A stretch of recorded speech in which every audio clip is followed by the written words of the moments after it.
வணக்கம். இன்னைக்கு நம்ம எத பத்தி பார்க்க இருக்கோம் அப்படின்னா, ஹீட் வெப்பம், வெப்பவியல் இது மாரிலாம் நம்ம சொல்லுவோம் இல்லையா? இந்த டாபிக்க பத்தி தான் நம்ம பார்க்க போறோம். வாங்க வீடியோக்குள்ள போகலாம். என்ன சார் இந்த வெப்பத்துல இருக்க போகுது அப்படின்னு நம்ம எடுத்துக்கும்போது, இதுல ஒரு ஆரம்பத்திலேயே ஒரு தெளிவு இருக்க வேண்டும். என்ன அப்படின்னு பார்க்கும்பொழுது, வெப்பம் அப்படின்றது என்ன? விச் மீன்ஸ் ஹீட் அப்படின்றது என்ன? வெப்பநிலை சரிங்களா? டெம்பரேச்சர் அப்படின்றது என்ன? இது 2த்துக்குமே ஒரு கிளியரான நமக்கு டவுட் இல்லாத அளவுக்கு ஒரு புரிதல் இருந்தா மட்டும் தான், அது வந்து ஈஸியா நமக்கு புரிதலே ஏற்படும். சரிங்களா? ஃபர்ஸ்ட் ஆஃப் ஆல் நான் சொன்னது போல, இந்த ஹீட் அப்படின்றதுனா என்ன அப்படின்றத நம்ம பார்த்துடலாங்களா? இப்போ ஹீட் உருவாகுறதுக்கு பேசிக்கான ஒரு ரீசன் என்ன? அதுல என்ன மாற்றம் ஏற்படுறதால ஹீட் அப்படின்றது ஏற்படுது அப்படின்றத நம்ம பார்க்கலாம். சரிங்களா? ஹீட் வந்து திட, திரவ, வாயு இது 3த்துலயுமே வந்து உருவாகக்கூடியது தான். ஆமா தானே? திட, திரவ, வாயு. அது திட, திரவ, வாயு இது 3மே எதனால் ஆனது அப்படின்னு நம்ம பார்க்கும்பொழுது, மூலக்கூறுகளால் ஆனது தான். சரிங்களா? மூலக்கூறு, மாலிக்யூல்ஸ், மூலக்கூறு. இந்த மூலக்கூறுகள் இயங்கணும். சரிங்களா? மூலக்கூறுகள் இயங்கணும்.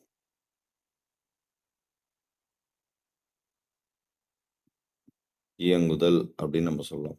அப்போ இந்த மூலக்கூறு இயங்குறதால என்ன உருவாகுது அப்படின்னா, ஒண்ணு ஒண்ணா இப்படி இப்போ ஒரு வெப்பமே இருக்குது அப்படின்னு நம்ம எடுத்துக்கும்போது, நீர் இருக்குன்னு எடுத்துக்கலாமே. இந்த நீர்ல இருக்கக்கூடிய மூலக்கூறுகள் இயங்க ஆரம்பிக்க அதிகமா இயங்குனா வெப்பம் அதிகமாகும். குறைவா இருக்கும்போது குறைவாகவும் ஒரு நிலைப்பாடு இருக்கும். அப்ப இந்த மூலக்கூறுகள் இயங்கக்கூடியது. இப்போ ஒரு 10த் ஒருத்தன் படிக்கிறான் அப்படின்னும்போது, அவனுடைய டோட்டல் மார்க்குக்கும், ஆவரேஜ் மார்க்குக்குமே டிஃபரெண்ட் இருக்குல்ல.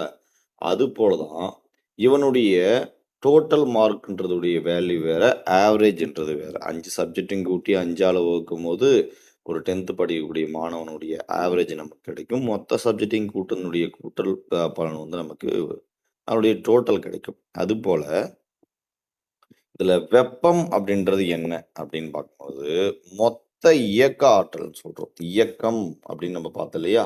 அப்ப என்ன அப்படின்னா, ஒரு பொருள் அடங்கியுள்ள மூலக்கூறுகளின் மொத்த இயக்கம். மூலக்கூறுகளின் மொத்த இயக்கம்.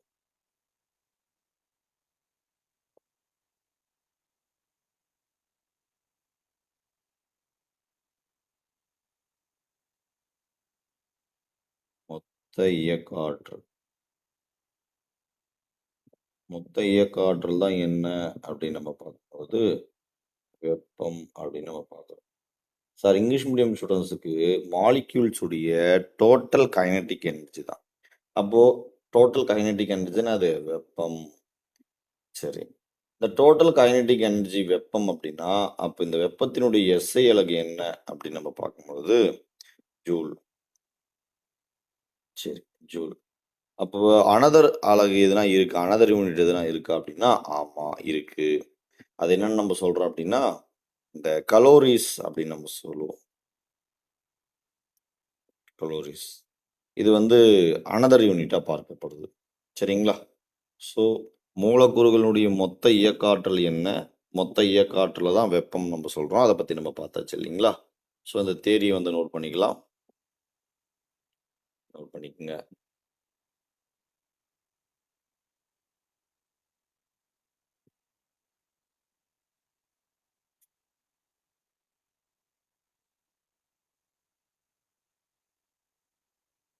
நான் குடுத்தது இங்க இருக்கு பாருங்க. Heat is the total kinetic energy of the particles of object அப்படின்னு நம்ம சொல்றோம். சரிங்களா? Constituent object. SI unit of heat என்ன அப்படின்னா joule. The unit of calorie is also used. அப்ப இது என்னது? Another unit. அதாவது தமிழ்ல பிற அலகு அப்படின்னு நம்ம சொல்றோம். பிற அலகு. பிற அலகுகள். சரி. எழுதியாச்சுங்களா? அதுக்கு அடுத்து நம்ம எதை பத்தி பார்க்குறோம் அப்படின்னா, வெப்பநிலையை பத்தி நம்ம பார்த்துடலாம். சரிங்களா? வெப்பநிலை. வாங்க அதை பத்தி நம்ம பார்த்துடலாம். வெப்பநிலை அப்படின்னு நம்ம எடுத்துக்கும்போது, ஒரு 2 விதமான கருத்துக்கள் வந்து இருக்கும். என்ன கருத்துக்கள் இருக்கும் அப்படின்னு நம்ம பார்க்கறதுக்கு முன்னாடி, அ வெப்பநிலை அப்படின்றது ஒரு பொருள வந்து அது 2 விதமான ஒரு விஷயத்த பார்த்துடலாம். ஃபர்ஸ்ட்டு நம்ம ஸ்டார்ட்டிங்ல பார்த்தோம் இல்லையா? வெப்பம்னா டோட்டல் கைனடிக் எனர்ஜி. வெப்பநிலை வெப்பநிலை விச் மீன்ஸ் டெம்பரேச்சர் அப்படின்றது என்ன அப்படின்னா, ஆவரேஜ் கைனடிக் எனர்ஜின்னு நம்ம சொல்லலாம். ஆமாவா இல்லைங்களா? Average kinetic energy. ஏன் ஆவரேஜ் கைனடிக் எனர்ஜி நம்ம அத சொல்றோம் அப்படின்னா, சராசரி அது மொத்தமா சேர்த்து அதால வகுக்கக்கூடியதா இருக்கும். சரிங்களா? அப்ப என்ன சொல்லலாம்? மூலக்கூறுகள்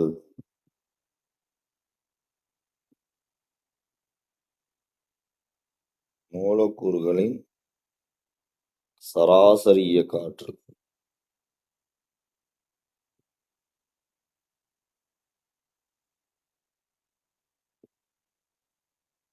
சராசரி இயக்க ஆற்றல். என்னது? வெப்பநிலைக்கு உண்டானது. சரி. இன்னொரு டெஃபினிஷன் இருக்குன்னீங்களே சார் என்ன அப்படின்னு நம்ம பார்க்கும்போது, ஒரு பொருளில் இருக்கக்கூடிய சரிங்களா? பொருள் அது என்ன பொருள் வேணா இருக்கலாம். ஒரு பொருளினுடைய சூடு அல்லது குளிர்ச்சி. குளிர்ச்சி. இது 2த்துடைய அளவு நம்ம என்னன்னு சொல்லலாம் அப்படின்னா, வெப்பநிலை அப்படின்னு நம்ம சொல்லலாம். என்ன சொல்லலாம்? வெப்பநிலை. ஏன்னா வெப்பநிலை அப்படின்றக்கூடியது வெறும் வெப்பத்த மட்டுமே அளக்கிறது கிடையாது. குளிர்ச்சியான தன்மை எவ்வளோ இருக்குன்னு சொல்லிட்டு அளக்கக்கூடியது தான். அதுதான் டெம்பரேச்சர் அப்படின்னு நம்ம பார்க்குறோம். அப்போ இதனுடைய அளவு என்ன? அதாவது எஸ்ஐ அளவுல இதனுடைய எஸ்ஐ அலகு. எஸ்ஐ அலகு அப்படின்னு நம்ம பார்க்கும்பொழுது, இதுக்கு என்ன? கெல்வின் அப்படின்னு நம்ம சொல்லலாம். எஸ்ஐ அலகுல கெல்வின். பிற அலகுகள் இதுக்கு இருக்கா அப்படின்னு பார்க்கும்பொழுது, ஆமா. பிற அலகுகள். என்னென்ன சார் பிற அலகு இருக்கு அப்படின்னு நம்ம பார்க்கும்பொழுது, செல்சியஸ் நம்பர் 1. செல்சியஸ். நம்பர் 2 என்ன அப்படின்னு நம்ம பார்க்கும்பொழுது, ஃபாரன்ஹீட்.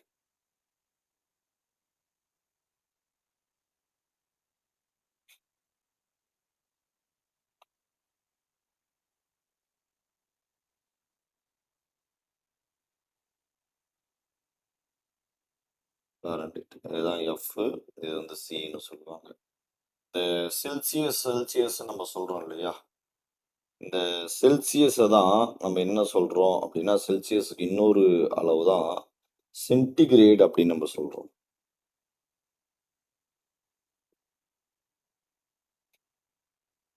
சென்டிகிரேட் அப்படின்னு நம்ம பார்க்குறோம். சரிங்களா? அப்ப இதனுடைய பிற அலகுகள் தான் இதெல்லாம். சரிங்களா?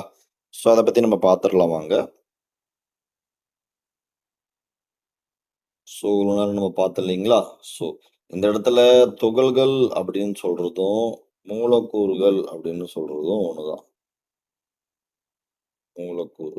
ஏன் சார் அப்படின்னு பார்க்கும்போது, ஒரு பொதுவான ஒரு பெயர் அடிப்படையில அது துகள்களுன்னும், அறிவியல் ரீதியா அத வந்து மூலக்கூறுகள்னு நம்ம சொல்லலாம். சரிங்களா? போத் ஆர் சேம் தான். அதுதான் the average kinetic energy of the particles இல்லன்னா average kinetic energy of the molecules in an object is temperature அப்படின்னு நம்ம பார்க்கலாம். The value of the temperature depends on the spread of the particles in the material. சரிங்களா? வெப்பநிலை மதிப்பானது பொருளின் துகள்களின் வேகத்தை பொறுத்து அமையும். நோட் பண்ணிக்கலாம்.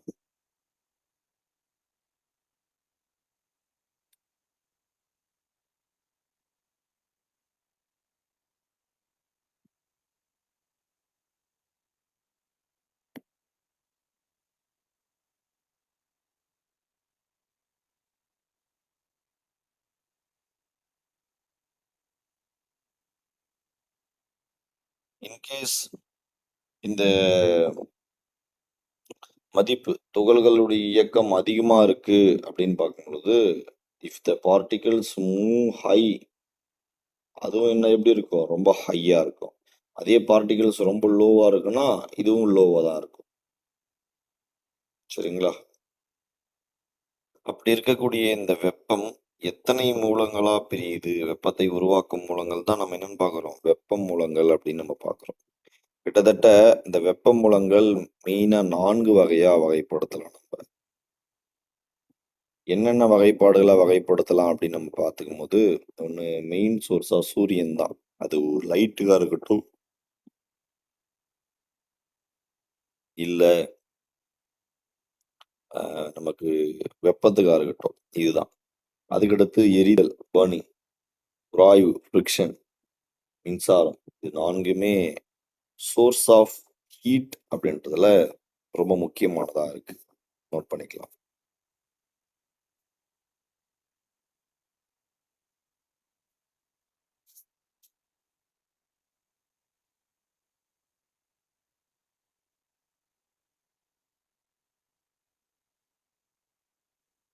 அதுக்கடுத்து செகண்ட் டெஃபினிஷன் நான் உங்களுக்கு குடுத்தேன் இல்லைங்களா? அத பத்தின விஷயத்த நம்ம பார்த்துடலாம் வாங்க. அதுதான்.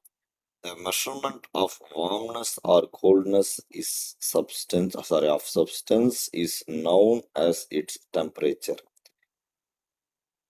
The SI unit of the temperature is Kelvin. சரிங்களா? அதனால தான் வெப்பம் அப்படின்றத விட சூடு. ஒரு பொருள் வந்து சூடா இருக்குதா, இல்ல குளிர்ச்சியா இருக்குதா, அந்த நிலைய அறிந்து கொள்ளக்கூடியதுலாம் அந்த நிலையினுடைய அளவ தான் நம்ம என்னன்னு சொல்லலாம்? சரிங்களா? வெப்பநிலை அப்படின்னு நம்ம சொல்லுவோம். வெப்பநிலையினுடைய SI அலகு வந்து கெல்வின்.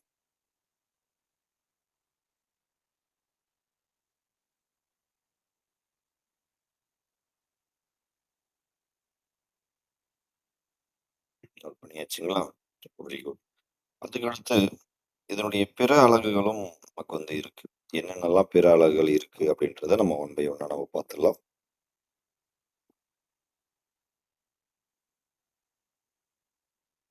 சொன்னேன் இல்லைங்களா? ஒண்ணு செல்சியஸ் சிம்பிள். இன்னொன்னு என்ன ஃபாரன்ஹீட். இந்த ஃபாரன்ஹீட்டுக்கு மேல டிகிரி அப்படின்றது வராது. சரிங்களா? அதாவது சாரி. கெல்வினுக்கு மேல டிகிரின்றது வராது. ஃபாரன்ஹீட்டுக்கு மேல வரும். முன்னாடி இங்க பார்த்தோம் இந்த கெல்வினுக்கு மேல டிகிரி சிம்பல் வராது. ஃபாரன்ஹீட்டுக்கு மேல வரும். சரிங்களா? இந்த செல்சியஸ தான் நம்ம என்னன்னு சொல்றோம் அப்படின்னு நம்ம பார்க்கும்போது, சென்டிகிரேட் அப்படின்ற ஒரு பெயரால அழைக்கப்படுது. Centigrade also known as Celsius.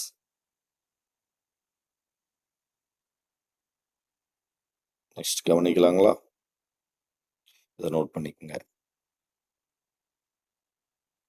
Next மனிதனுடைய சராசரி இப்போ இந்த வெப்பநிலை எல்லாம் தெரிஞ்சாச்சு. இதனால என்ன தெரிஞ்சுக்க போறோம் அப்படின்னு நம்ம பார்க்கும் பொழுது, மனிதனுடைய சராசரி வெப்பநிலைய பத்தி நம்ம பார்க்கலாம். மனிதனின் சராசரி வெப்பநிலை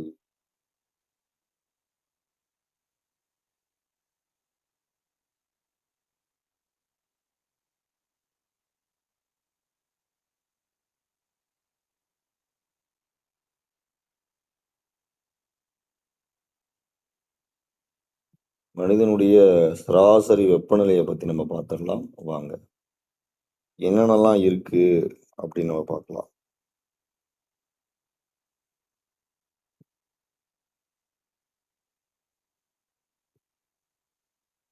அதாவது ஃபர்ஸ்ட் நம்ம செல்சியஸ்ல பிரிச்சுக்கலாம். அதுக்கப்புறம் ஃபாரன்ஹீட்ல பிரிச்சுக்கலாம். அதுக்கப்புறம் கெல்வின்ல. செல்சியஸ்ல எல்லாருக்குமே தெரியும் சராசரி உடல் வெப்பநிலை 37 டிகிரி செல்சியஸ். அதே போல மனிதனுடைய வெப்பநிலை வந்து ஃபாரன்ஹீட்ல 98.6 சராசரி 98.6 ஃபாரன்ஹீட். கெல்வின்ல கொஸ்டின் கேட்டாங்கன்னா பெரும்பாலும் தெரியாது. ஏன்னா இது ரெண்டெல்லாம் எக்ஸாம்ல ரிப்பீட்டடா கேட்டதுன்றதுனால எல்லாருக்கும் தெரிஞ்சது. 310 புள்ளி சாரி செகண்ட் 310.5 கேள்வி. ஸோ இதெல்லாம் கொஞ்சம் இம்பார்ட்டன்ட். நோட் பண்ணிக்கலாம்.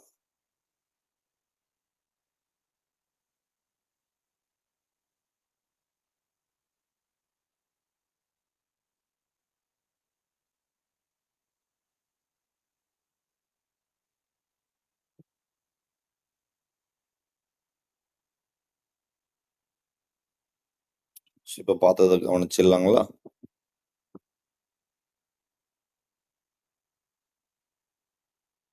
அப்ப நீரின் சாரி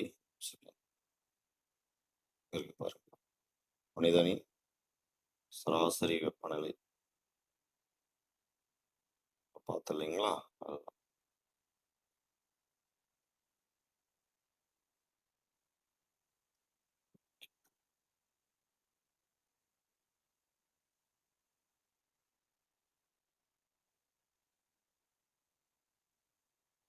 அதுக்கடுத்து கவனிக்கலாம்.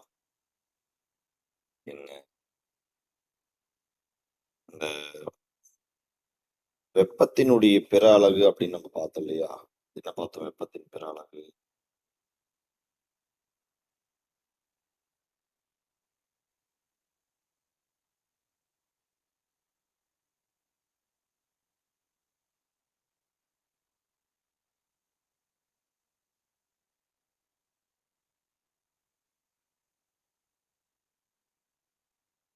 வெப்பத்தின் பிற அலகுல கலோரி அப்படின்ற ஒரு வார்த்தையை நம்ம பார்த்திருப்போம். ஆமா தானே?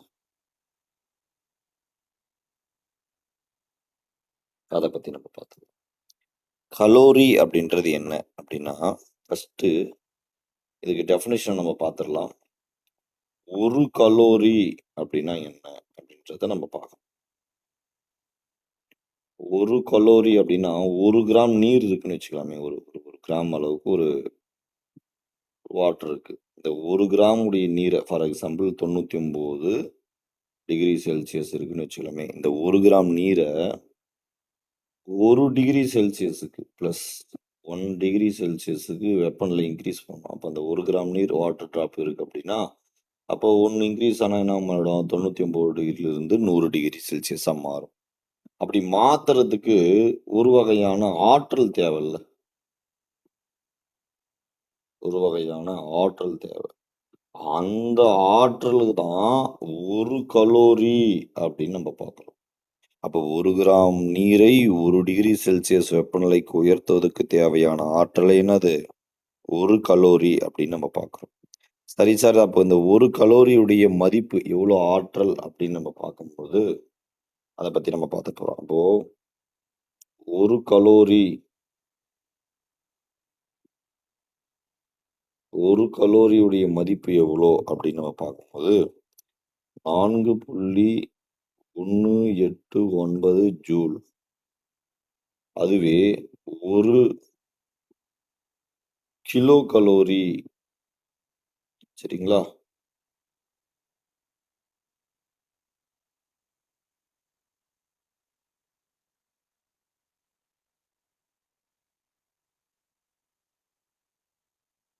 ஒரு கிலோ கலோரி அப்படின்னு எடுத்துக்கும் போது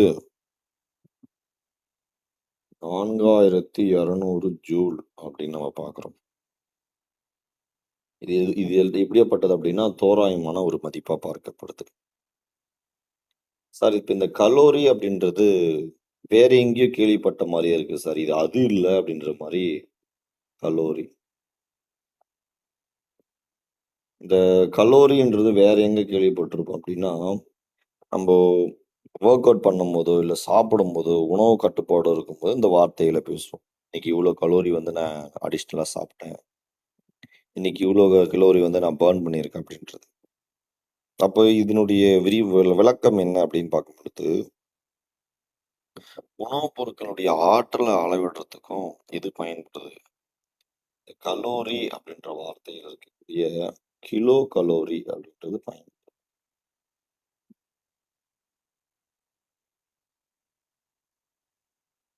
கிலோ கலோரி. அப்ப என்ன நம்ம சொல்லலாம் அப்படின்னு பார்க்கும்போது, கிலோ கலோரி அப்படின்றது கிலோ கலோரின்றது என்ன அப்படின்னா, உணவுப் பொருட்களினுடைய ஆற்றல். அது என்ன வேணா இருக்கலாம்.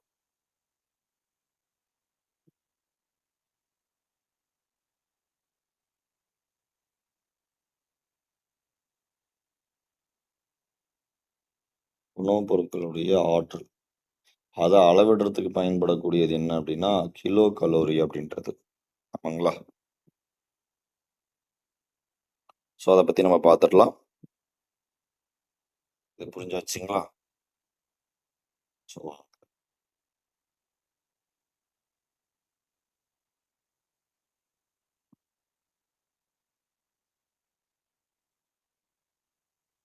அப்ப என்னது? நீரின் வெப்பநிலையை 1 கிராம் அதாவது 1 கிராம் நீரின் வெப்பநிலை 1 டிகிரி செல்சியஸுக்கு உயர்த்த தேவைப்படும் வெப்ப ஆற்றலின் அளவு என்னது? 1 கலோரி அப்படின்னு நம்ம பார்க்குறோம். சரிங்களா? The amount of the heat needed to raise 1 gram of water by 1 degree centigrade is called calories நம்ம பார்க்குறோம். இங்க பாருங்க. 14 டிகிரியிலிருந்து 15 டிகிரி செல்சியஸுக்கு வெப்பநிலைக்கு உயர்த்தறதுக்கு ஒரு குறிப்பிட்ட ஆற்றல் தேவைப்படுது. அதுதான் என்னது? அ என்ன நம்ம பார்க்குறோம்? கிலோ கலோரி அப்படின்னு நம்ம பார்க்குறோம். சரிங்களா? சரி 1 கலோரி அப்படின்னு நம்ம பார்க்குறோம். அப்போ 1 கலோரியுடைய மதிப்பு என்ன அப்படின்னு பார்க்கும்போது 4.189. அப்போ 1 கலோரியுடைய மதிப்பு 4200 ஜூல் வந்து தோராயமா இருக்கு. நோட் பண்ணிக்கலாம்.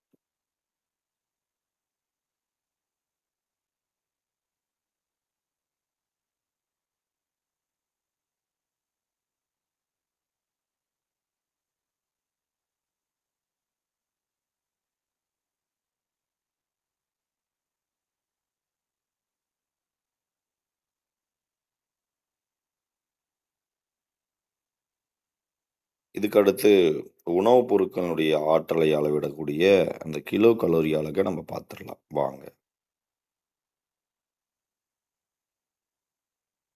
அப்ப என்னது? The energy contained of the food measured in kilo calorie. இத பத்தி நம்ம எக்ஸ்பிளைன் குடுத்தாச்சு. நோட் பண்ணிக்கங்க.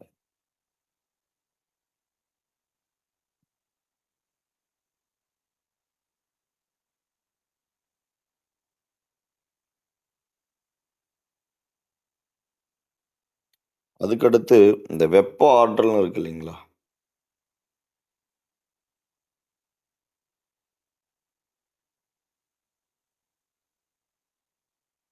Heat energy.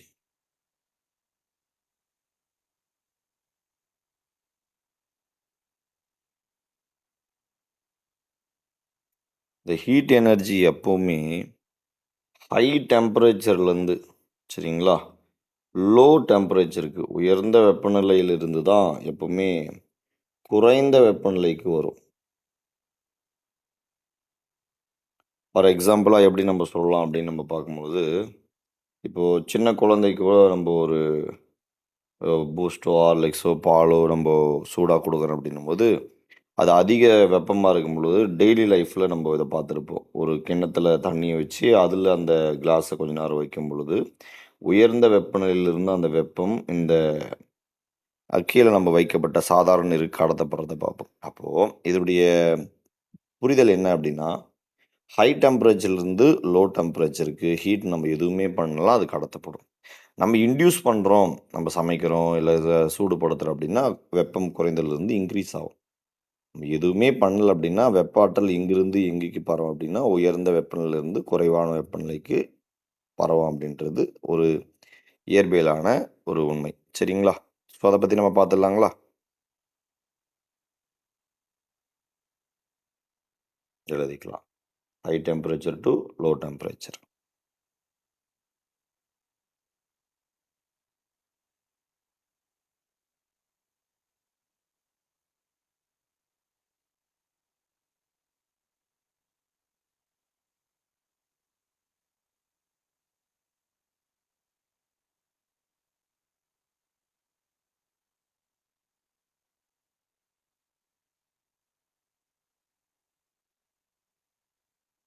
சரி. அப்படியாப்பட்ட இந்த வெப்பநிலைய அளவிடுறதுக்குன்னு ஒரு கருவி இருந்தா தான், எவ்வளோ வெப்பநிலை, என்ன ஏதுன்னு நமக்கு தெரியும். ஆமா தானே? அப்போ வெப்பநிலையை அளவிடக்கூடிய கருவி. அப்ப நம்ம எப்படி அத புரிஞ்சுக்கலாம் அப்படின்னாக்கா,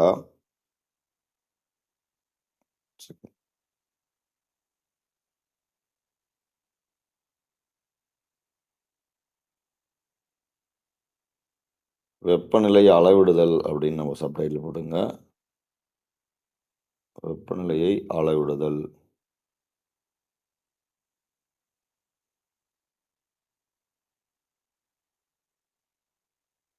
வெப்பநிலையை அளவிடுதல். அப்ப வெப்பநிலையை அளக்கிறதுக்கு என்னென்ன கருவிகள் வந்து பயன்படுத்தப்படுது அப்படின்னு நம்ம பார்க்கறதுக்கு முன்னாடி, இந்த வெப்பநிலையை அளவிடக்கூடிய இந்த மிஷினுக்கு பேர் என்ன அப்படின்னா, வெப்பநிலைமானின்னு சொல்றாங்க.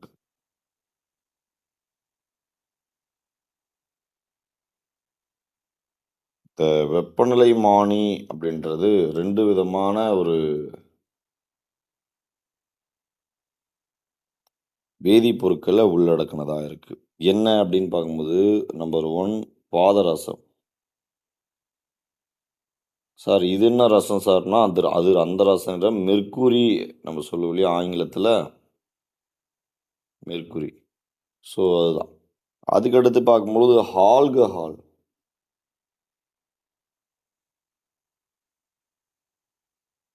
ஆல்கஹால். இந்த 2ம் தான் வெப்பநிலைமானி. ஸோ இது போல இருக்கக்கூடிய இந்த வெப்பநிலைமானி இருக்குன்னா, அதுல பயன்படுத்தக்கூடிய ஒரு திரவ வேதிப்பொருளா இது 2த்துல எதனா ஒண்ண வந்து பயன்படுத்துவாங்க. சரிங்களா? இது புரிஞ்சுதுங்களா? ஸோ வாங்க, அத பத்தி நம்ம பார்த்துடலாம். அப்ப வெப்பநிலைமானி அளவிடுறதுல இதில இருக்கக்கூடிய அந்த லிக்விட் தான் ஒண்ணு இருந்தா மெர்க்குரி இருக்கும். அப்படி இல்லன்னா ஆல்கஹால். இது 2த்துல ஏதோ ஒண்ணு வந்து பயன்படுத்துவாங்க. இத தியரிட்டிக்கலா நம்ம பார்த்துடலாம்.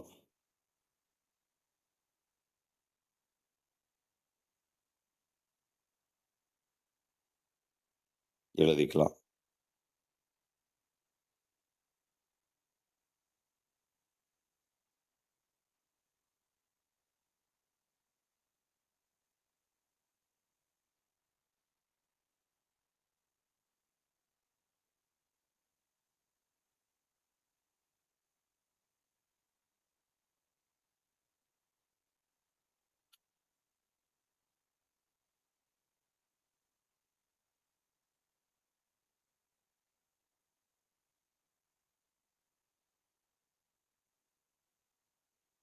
அதுக்கடுத்து ஏன் இந்த 2 பயன்படுத்தணும்? வேற எதுவுமே இல்லையா? அப்படின்னு கொஸ்டின். சரிங்களா? இந்த ரீசன பார்த்துடலாம். என்ன? அப்படின்னு நம்ம பார்க்கும்பொழுது, நம்பர் 1 இப்போ ஒரு நீரே இருக்குன்னு வச்சுக்கலாமே, வாட்டர். இப்போ அது அந்த மெர்க்குரிக்கோ, இந்த ஆல்கஹாலுக்கோ பதில் நம்ம வாட்டர பயன்படுத்துறோம் அப்படின்னா, இப்ப இந்த வாட்டர்ன்றது என்ன ஆகும் அப்படின்னா, ஒரு குறிப்பிட்ட வெப்பநிலையில அப்படியே ஆவியாகக்கூடியதா இருக்கும். அதுவே குளிர்ச்சி அடையும் ஒரு குறிப்பிட்ட வெப்பநிலைக்கு கீழ போகும்போது, அப்படியே கொஞ்சம் கொஞ்சமா கட்டி கட்டக்கூடிய தன்மை. அதாவது 0 டிகிரி நெருங்கும்போது 0 டிகிரில இருக்கும்போது கட்டி கட்டிடும். அதேபோல இன்னும் ஒரு 50 டிகிரி செல்சியஸ்க்கு மேல போகும்போது, ஒரு மாரி ஆவியாகிறது. அப்படியே கொதிநிலை வந்து 100 டிகிரி செல்சியஸ்ல கொதிக்க ஆரம்பிச்சுரும். ஓ! சரி. நம்ம டெய்லி நம்ம யூஸ் பண்ணக்கூடிய, அது சமையலுக்கோ, இல்ல தலைக்கோ யூஸ் பண்ணக்கூடிய தேங்காய் எண்ணெய், கோகனட் ஆயில் இருக்குன்னு வச்சுக்கலாமே. சரிங்களா?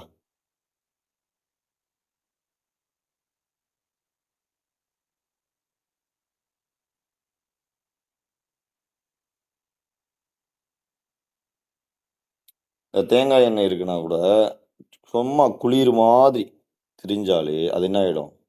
அப்படியே அதோடைய தன்மை உறைஞ்சிரும். சரிங்களா? ஸோ இது போல திரவங்கள், பல்வேறு திரவங்கள் இருந்தாலுமே, இந்த 2 திரவத்துக்கு இருக்கிற ஸ்பெஷாலிட்டி என்ன அப்படின்னு நம்ம பார்க்கும்போது, எவ்வளோ பெரிய வெப்பநிலை மாற்றம் ஏற்பட்டாலும், அவ்வளவு சீக்கிரத்தில அது என்ன ஆகாது? கட்டி கட்டாது. எப்பவுமே திரவ நிலையிலே இருக்கும். அதுதான் அதோடைய ஸ்பெஷாலிட்டி. அதுக்குன்னு எப்பவுமே திரவ நிலையில இருக்காது.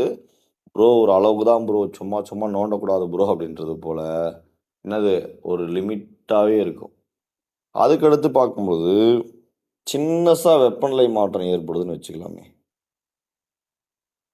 இந்த வெப்பநிலையில சின்ன மாற்றம் ஏற்பட்டாலுமே, இப்போ வெப்பநிலைமானி இப்படி இருக்குன்னு வச்சுக்கலாமே. வெப்பநிலைமானி சின்ன மாற்றம் ஏற்பட்டாலுமே, அது கொஞ்சம் கொஞ்சமா உயர்ந்து எதுல உயரும் அப்படின்னா, கன அளவுல உயரும். அதோடைய வால்யூம்ல இன்கிரீஸ் பண்ணி, அது குறிக்கப்பட்டிருக்கிற அந்த வேல்யூல வந்து அக்யூரேட்டா காட்டும். ஸோ இந்த 2 விஷயத்துக்காகத்தான் இத வந்து பயன்படுத்துறாங்க. எத? ஆல்கஹாலையோ, மெர்க்குரியோ வந்து இந்த 2 காரணத்துக்காக பயன்படுத்தப்படுது. சரிங்களா? ஸோ அத பத்தி நம்ம பார்த்துடலாம். காரணம். இதுதான் அதோடைய காரணமா பார்க்கப்படுது. நோட் பண்ணிக்கலாம். Any change in temperature occurs only in liquid state. Then வேற என்ன ரீசன் அப்படின்னு பார்க்கும்பொழுது, even a small change in temperature causes change in volume of liquid. சரிங்களா? சிறிய மாற்றங்கள் ஏற்பட்டாலுமே, அதனுடைய மாற்றம் கன அளவுல மட்டும் தான் நமக்கு பிரதிபலிக்கும். நோட் பண்ணிக்கலாம்.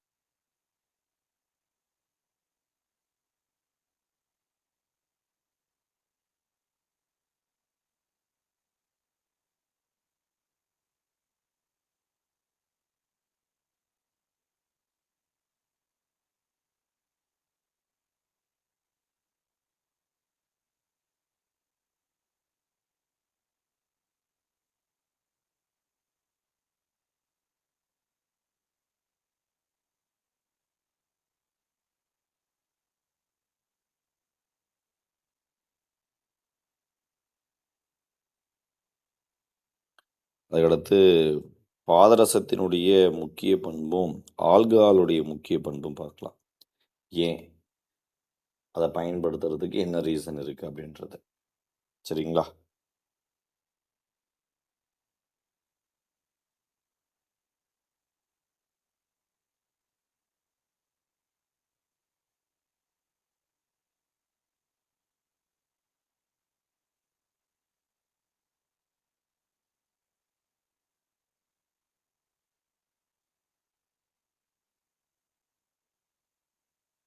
இந்த பாதரசத்தினுடைய முக்கிய பண்பு என்ன அப்படின்னு நம்ம பார்க்கும்பொழுது, நம்பர் 1 இந்த எக்யூப்மெண்ட் இருக்கு இல்லைங்களா? அது எல்லாமே டிரான்ஸ்பரண்டா தான் இருக்கும். அதோடைய எல்லாமே பார்க்கும்பொழுது கண்ணாடியால செய்யப்பட்டிருக்கும். கண்ணாடியில ஒட்டாது இது. இப்ப நம்ப இங்க் பென்னெல்லாம் பார்க்கும்பொழுது, அந்த டிரான்ஸ்பரண்டா தெரியறதுக்காக வச்சிருப்பாங்க. இங்க் இந்த சைடு தலைகீழா எழுதிட்டு மறுபடியும் பண்ணா, அந்த பென் ஒரு மாரி ப்ளூ கலர்ல தெரியும். அது மாரியான ஒரு ஒட்டும் தன்மையற்றத நம்ம பார்க்குறோம். அதுக்கடுத்து பார்க்கும்பொழுது, லைட்ட பெனட்ரேட் பண்ணாது. ஒளி ஊடுருவாது.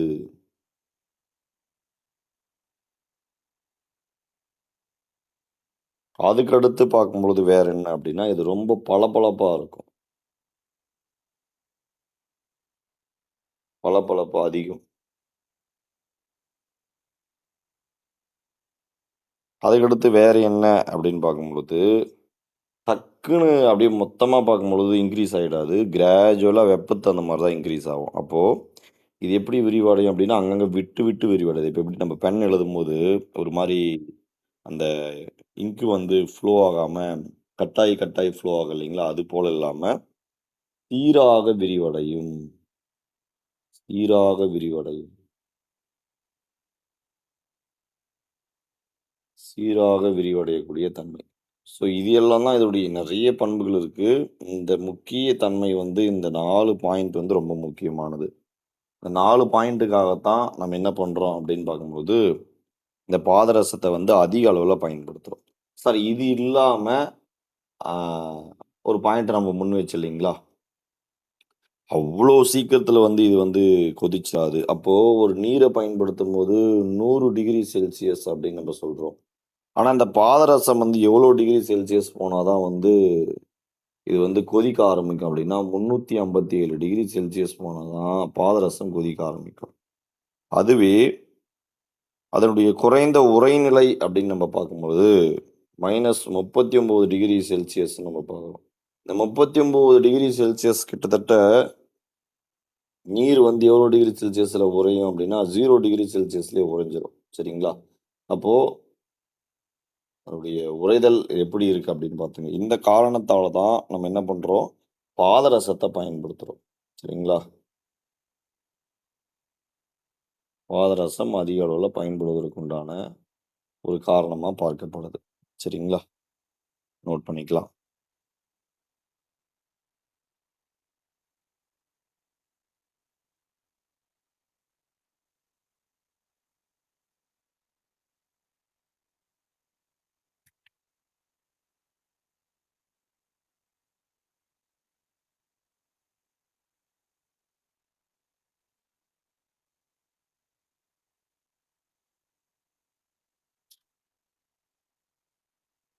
It does not stick off the glass tube. It does not penetrable penetrable light. Penetrate லைட்ன்னு நம்ம சொல்லலாம்.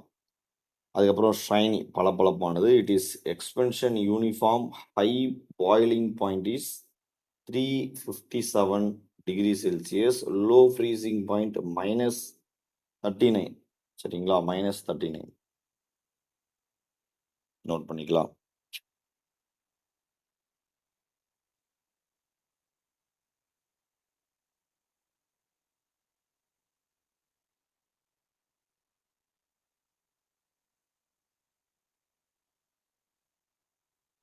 அதுக்கடுத்து ஆல்கஹாலுக்கும் அதே போல இருக்கு. ஆல்கஹாலுக்கு என்ன சார் அப்படின்னு நம்ம பார்க்கும்போது, இது கிட்ட இல்லாத ஒண்ணு என்ன அப்படின்னு பார்க்கும்பொழுது, ஆல்கஹால வண்ணங்கள் வந்து சேர்க்க முடியும்.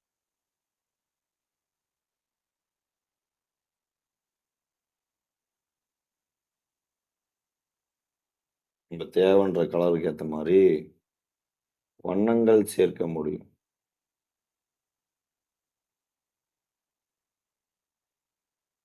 நம்பர் 1. அதுக்கடுத்து வேற என்ன அப்படின்னு பார்க்கும்பொழுது, மிக மிக குறைந்த வெப்பநிலை கூட அளக்க முடியும்.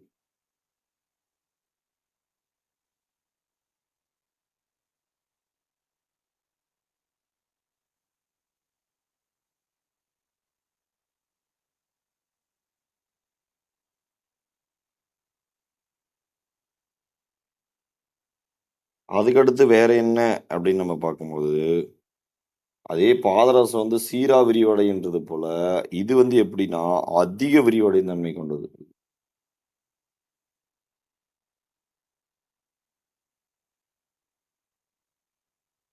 சரிங்களா? அதிக விரிவடையும் தன்மை கொண்டது. இதனுடைய high and low boiling and freezing point எவ்வளோ அப்படின்னு பார்க்கும்போது, இதனுடைய அதிக கொதிநிலை அப்படின்னு எடுத்துக்கும்போது 78 டிகிரி செல்சியஸ்லயே கொதிக்க ஆரம்பிச்சுரும். சரிங்களா? ஆனா, அவ்வளோ சீக்கிரத்தில இது ஃப்ரீஸ் ஆகாது. -100 டிகிரி செல்சியஸ் இருக்கு இல்லையா? அதுக்கும் கீழ போகும்பொழுது இல்ல, அந்த வெப்பநிலையில் தான் இது வந்து என்னாகும்? உறையும். ஸோ, அத பத்தி நம்ம பார்த்துடலாம் வாங்க.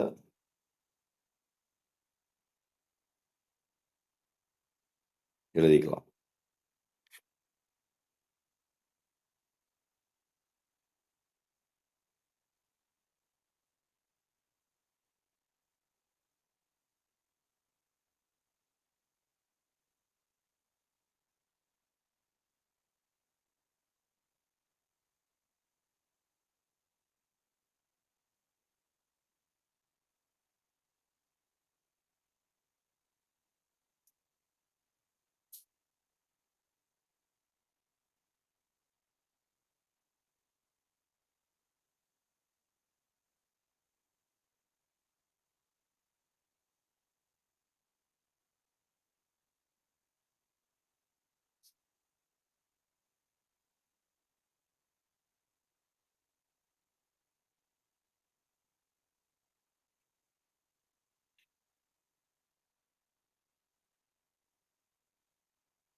ஆச்சுங்களா?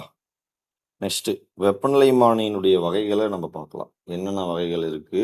அத பத்தின டீட்டெயில்ஸ் நம்ம பார்த்துடலாம். அப்ப வெப்பநிலைமானி 2 விதமா வகைப்படுத்தலாம் நம்ப. சரிங்களா?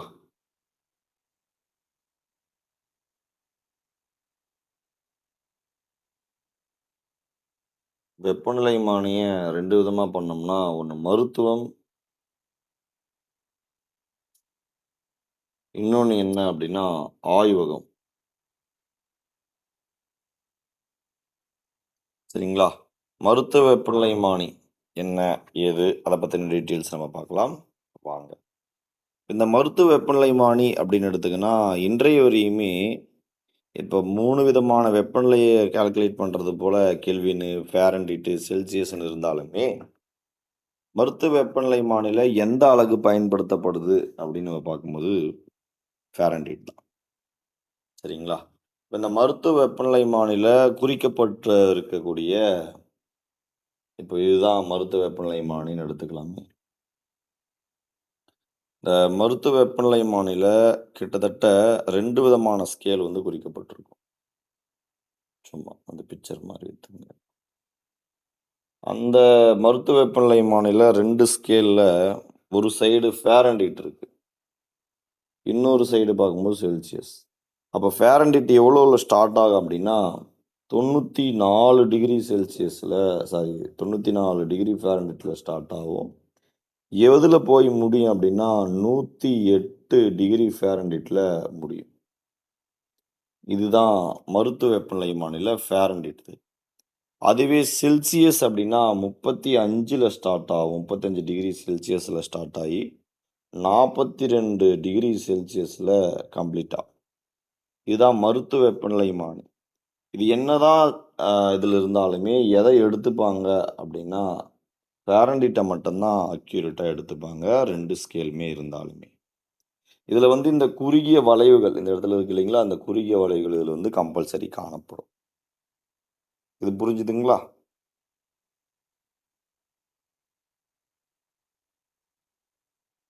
நெக்ஸ்ட் ஆய்வக வெப்பநிலைமானின்றது ஒரு கோல் போல தான் இருக்கும். குறுகிய வளைவுகள் வந்து காணப்படாது. குறுகிய வளைவுகள் காணப்படாது. இது போல ஒரு கோல் போல இருக்கும். எங்கிருந்து எதுவரையும் இத அளப்பாங்க அப்படின்னு பார்க்கும்போது, -10 டிகிரி செல்சியஸ். இல்ல செல்சியஸ் அளவுகோல் மட்டும் தான் இருக்கும். அப்ப முடியிறது எது வரையும் சார் முடியும்? 110 டிகிரி செல்சியஸ் வரையும் அளக்க முடியும். ஒன்லி செல்சியஸ் மட்டும் தான் இதுல மேண்டட்டரியா இருக்கும். சரிங்களா?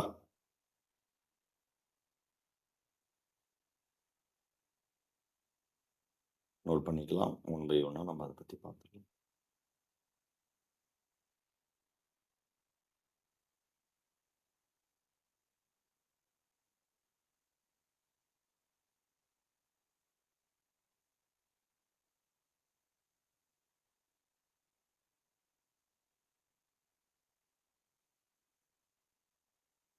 சரி. நான் சொன்னேன் இல்லையா அந்த பாயிண்ட் இருக்கா பார்த்துடலாங்களா? இப்ப இது 3மே ஒண்ணு தான். எதுல ஸ்டார்ட் ஆகுது பாருங்களேன். 94ல ஸ்டார்ட் ஆகி 108ல முடியுது. நான் அப்படியே டச் பண்றது உங்களுக்கு புரியணுன்றதுக்காக காட்டுறேன் பாருங்க. இதுதான் ஃபாரன்ஹீட்டு. 94ல ஸ்டார்ட் ஆகி 108ல முடியுது. இது செல்சியஸ். 35ல ஸ்டார்ட் ஆகி 42ல முடியுது. சரிங்களா? 3மே சேம் தான். 1, 2, 3 இதெல்லாமே 3மே சேம் தான். புரிதலுக்காக எடுத்து 3 டைம்ஸ் வச்சேன்.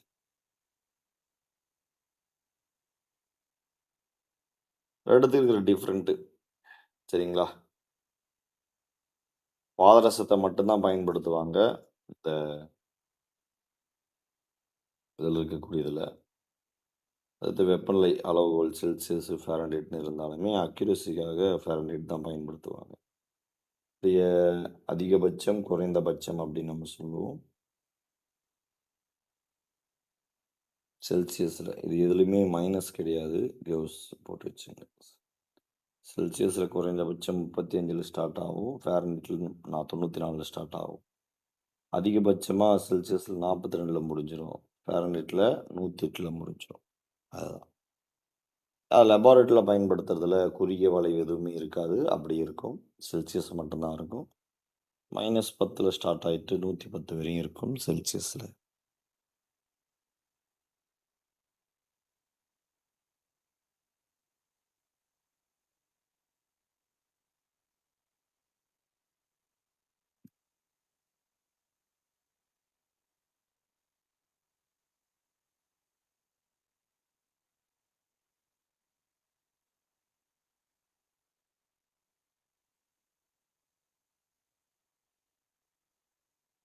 அப்ப இந்த டிஜிட்டல் வெப்பநிலைமானி இப்ப பேண்டமிக் சிச்சுவேஷன்லாம் பயன்படுத்தப்பட்டது ஏன் அப்படின்னு பார்க்கும்பொழுது, இந்த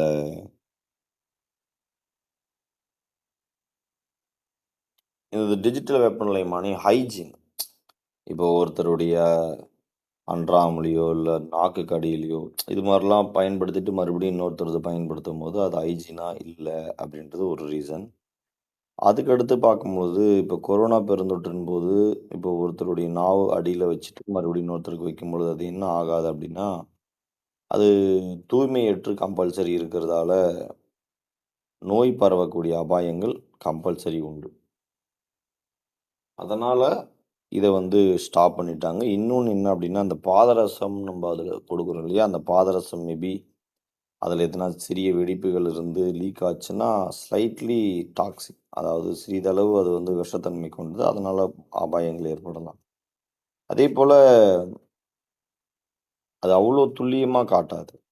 முன்ன பின்ன இருக்கும். அதேபோல வேகமாவும் இருக்காது. இது எல்லாத்தையுமே சரி செய்யறதுக்காக பயன்படுத்தப்பட்டது தான் டிஜிட்டல் வெப்பநிலைமானி அப்படின்னு சொல்லக்கூடியது. ஸோ, அத பத்தி நம்ம பார்த்துடலாம். Mercury is the toxic substance. அது ஒரு ரீசன். அதுக்கப்புறம் இது அக்யூரஸாவும் ரொம்ப ஸ்பீடாவும் இருக்கிறதால டிஜிட்டல் வெப்பநிலைமானி பயன்படுத்தப்படும்.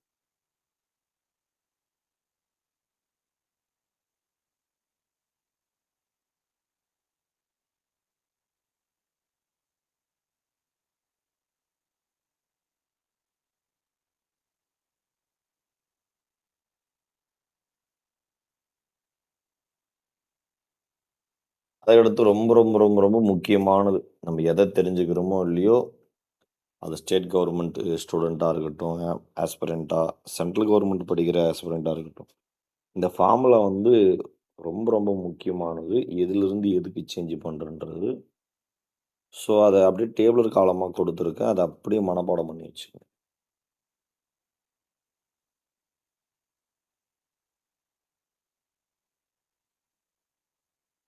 செல்சியஸ்லேருந்து கெல்வினா மாத்தணும்.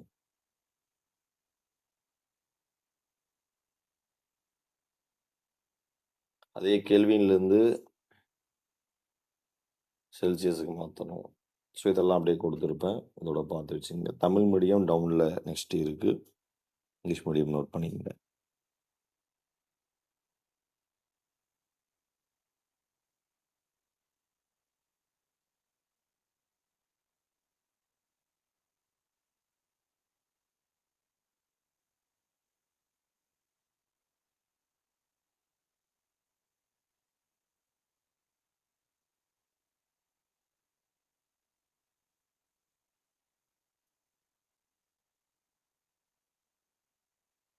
Next Tamil medium பார்த்துடலாங்களா?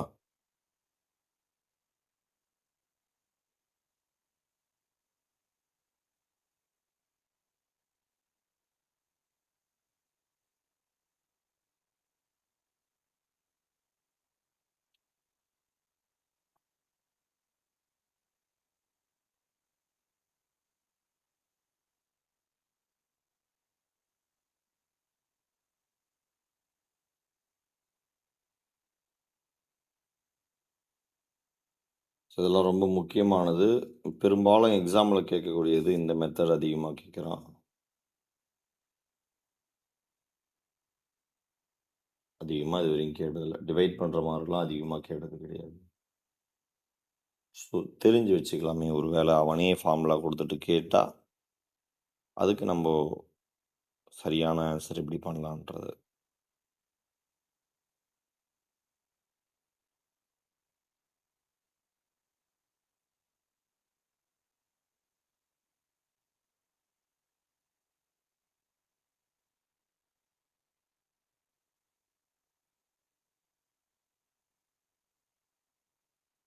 Next கவனிக்கலாங்களா?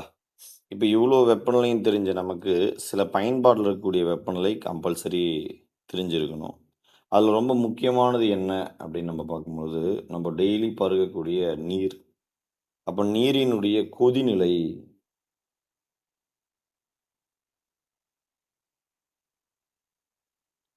Sorry.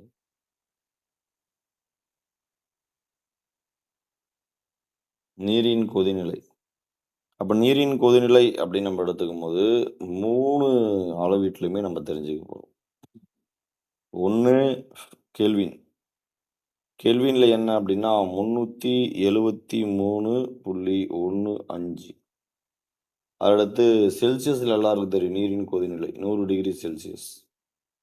அடுத்து ஃபாரன்ஹீட்ல நம்ம பார்க்க போறோம். என்ன அப்படின்னு பார்க்கும்போது 212 டிகிரி ஃபாரன்ஹீட். சரிங்களா? ஸோ இது நீரினுடைய கொதிநிலையா பார்க்கப்படுது. Boiling point of the water.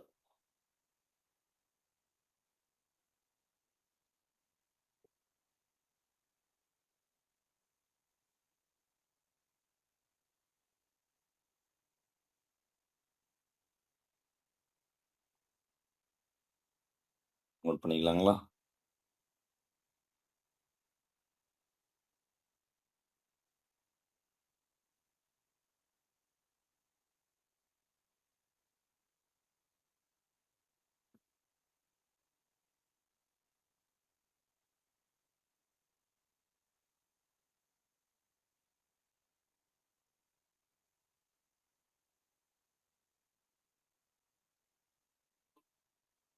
அதுக்கடுத்து.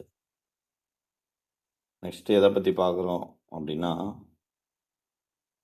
நீரினுடைய உறைநிலைய பத்தி பார்க்குறோம்.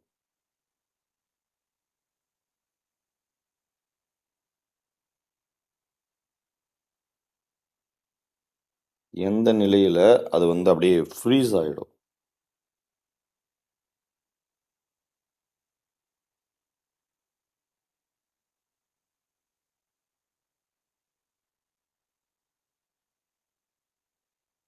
எந்த நிலையில ஃப்ரீஸ் ஆயிடும்.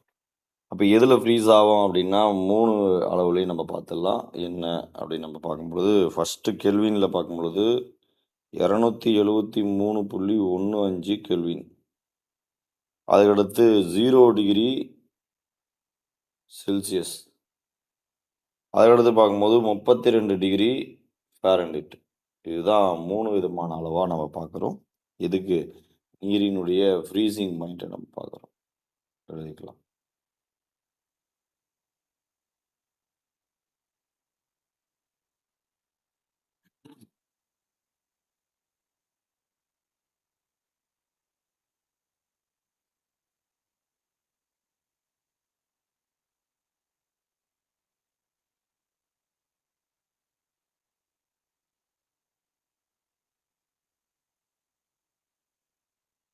அதுக்கடுத்து வேற எத பார்க்குறோம் அப்படின்னா, அப்சல்யூட் 0 வேல்யூ.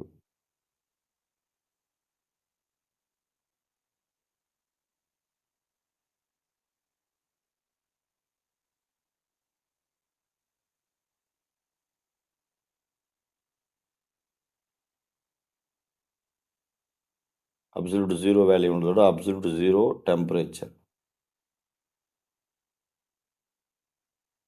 அதாவது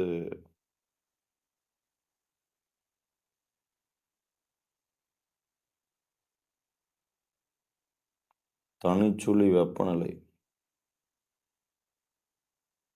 சார் அது என்ன சார் தனிச்சுழி வெப்பநிலை அப்படின்னு பார்க்கும்பொழுது, இருக்கிற வெப்பநிலை மொத்தம் என்னது?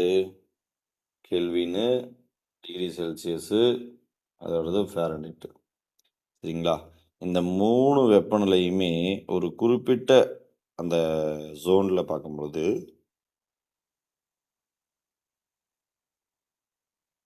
ஒரே மாதிரியான அளவு இருக்கிற மாரி தெரியும். ஆனா, அதோடைய மதிப்பு வேற வேற.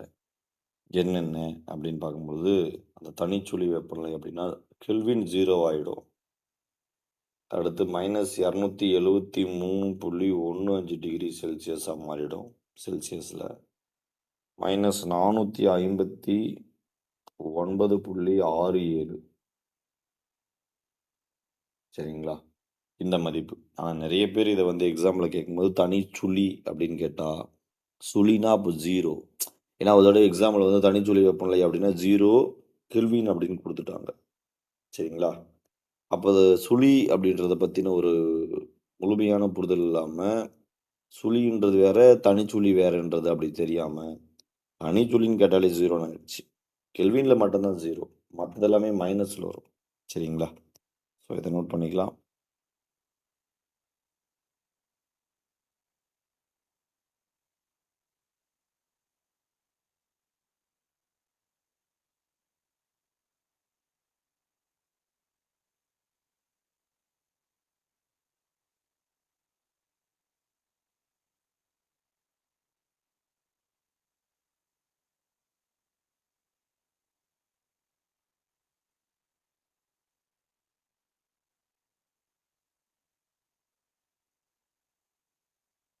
அத எடுத்து கவனிக்கலாம். வேற எத பத்தி நம்ம பார்க்க இருக்கோம் அப்படின்னா, அறையினுடைய சராசரி வெப்பநிலை. அறை வெப்பநிலை வேற, அறையினுடைய சராசரி வெப்பநிலை வேற. ஸோ ஜஸ்ட் ஒரு புரிதலுக்காக குடுத்துருக்கு. நோட் பண்ணிக்கலாம்.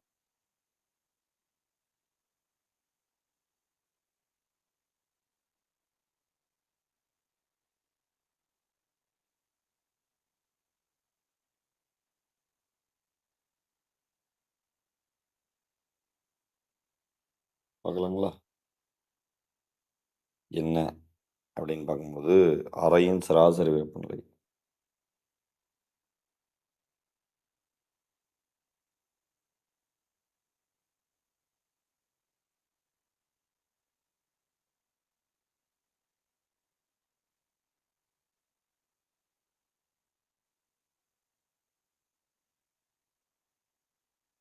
அறையின் சராசரி வெப்பநிலை 296.15 கெல்வின். அதுக்கப்புறம் பார்க்கும்போது 22 டிகிரி செல்சியஸ், 23 ஃபாரன்ஹீட். சரிங்களா? அப்ப இதுதான் இது. இந்த 3ம் தான் அறையினுடைய சராசரி வெப்பநிலையா பார்க்கப்படுது. Room temperature. சரிங்களா? அதுவும் ஆவரேஜ் ரூம் டெம்பரேச்சரா நம்ம பார்க்குறோம். எழுதிக்கலாம்.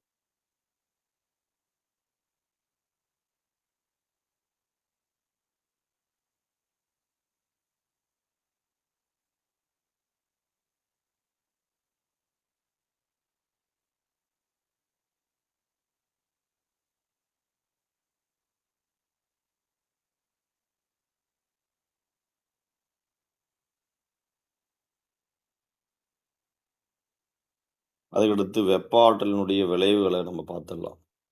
என்ன? எஃபெக்ட் ஆஃப் ஹீட் அப்படின்னு நம்ம பார்ப்போம் இல்லையா? ஸோ பார்த்துடலாம்.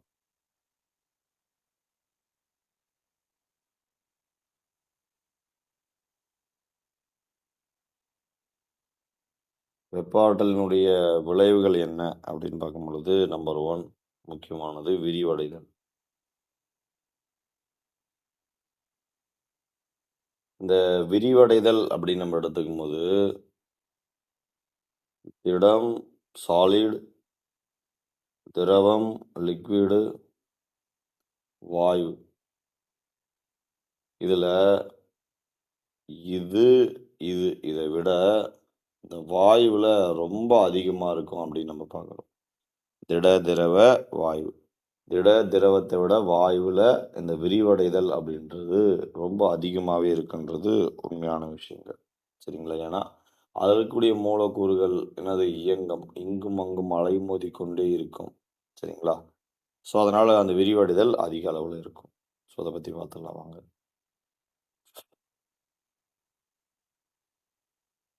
திட, திரவம் மற்றும் வாயு ஆகியவற்றில் ஏற்படும் விரிவடைதல்.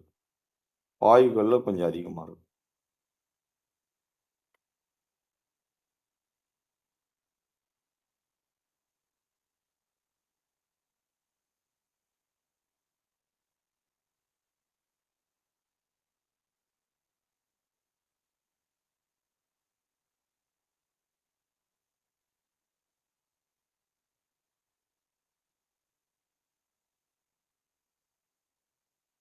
அதனால தான் இந்த வெப்பத்தின் காரணமா விரிவடையக்கூடிய இது மின் கம்பங்கள் இருக்கு அப்படின்னா, பகல் நேரத்தில கொஞ்சம் கீழ இருக்கிற மாரியும், இரவு நேரங்கள்ல கொஞ்சம் இவ்வளோ டிஃப்ரெண்ட் இருக்காது. கொஞ்சம் மேல இருக்கிற மாரி தெரியும். இதுக்கு உண்டான காரணம், வெப்பத்தினால் ஏற்படக்கூடிய விரிவடைதல்.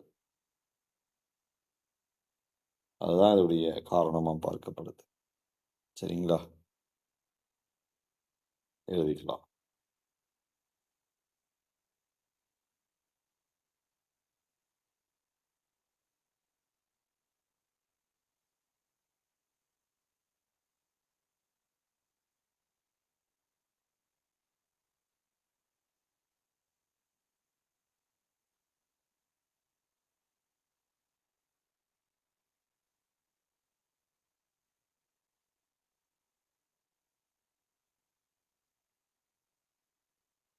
அதுக்கடுத்து நிலை மாற்றம். ஆங்கிலத்தில சேஞ்ச் ஸ்டேட்ன்னு நம்ம படிச்சிருப்போம்.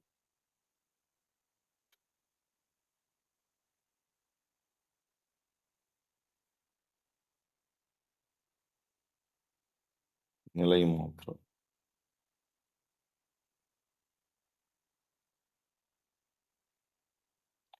இந்த நிலை மாற்றம் அப்படின்றது, ஒண்ணு சூடு குடுக்கும்போதோ, வெப்பம் ஹீட் இல்ல குளிர்ச்சி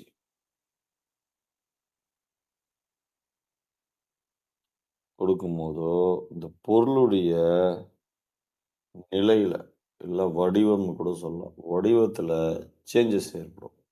அப்படி ஏற்படக்கூடியது தான் நிலை மாற்றம் சொல்றோம். சின்ன ஒரு உதாரணத்துக்கு, நீரே எடுத்துக்கலாமே. நீர நம்ம வெப்பப்படுத்தும்போது ஆவியாயிடுது. அதே குளிர்ச்சி ஆக்கும்போது கட்டி ஒரு ஐஸ் கியூப் மாரி நமக்கு கிடைக்குது. சரிங்களா? ஸோ, அப்போ இதுல இந்த இடத்துல இந்த சைடு வெப்பம், இந்த சைடு குளிர்ச்சி. அப்ப நிலை மாற்றம்ன்றது வெப்பத்தையோ, இல்ல குளிர்ச்சியோ ஒரு பொருளுக்கு அளிச்சா, அதுல ஏற்படக்கூடிய மாற்றம் தான் என்னது? நிலை மாற்றம் அப்படின்னு நம்ம பார்க்குறோம். சரிங்களா? ஸோ, அத பத்தி நம்ம பார்த்துடலாம் வாங்க.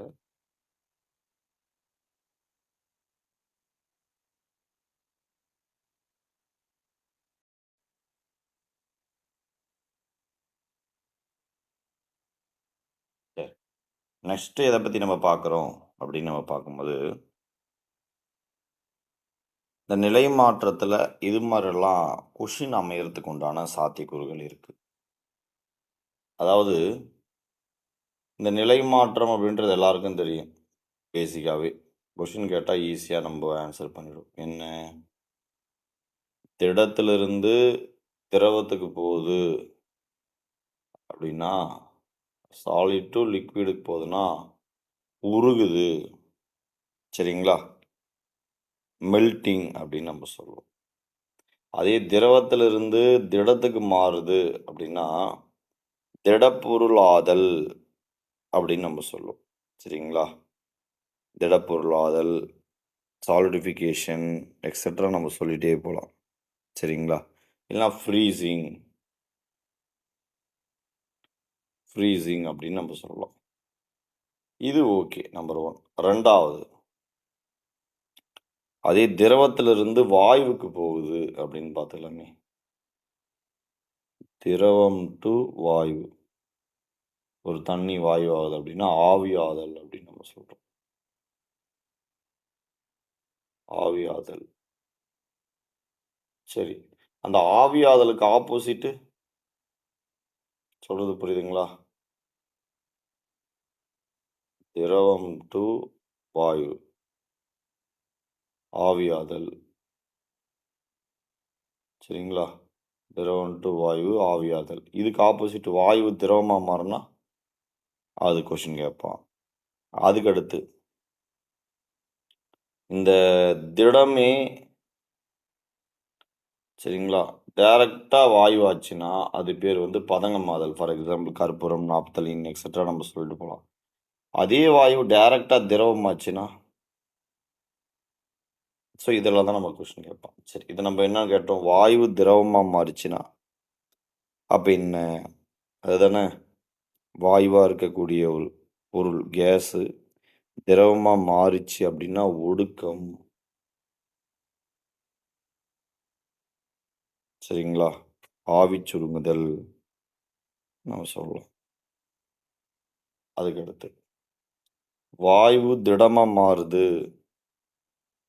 அப்படின்னு நம்ம பார்க்கும்போது, படிதல் அப்படின்னு நம்ம சொல்லலாம். சரிங்களா? படிவமாதல். ஸோ இதோட பார்த்தா ஈஸியா உங்களுக்கு புரிஞ்சிடும். பிக்சர்லயே குடுத்துட்டேன். நோட் பண்ணிக்கங்க. எதுக்கு எது ஆப்போசிட்டு என்னன்றது. ரொம்ப ரொம்ப முக்கியமானது. எழுதிக்கலாம்.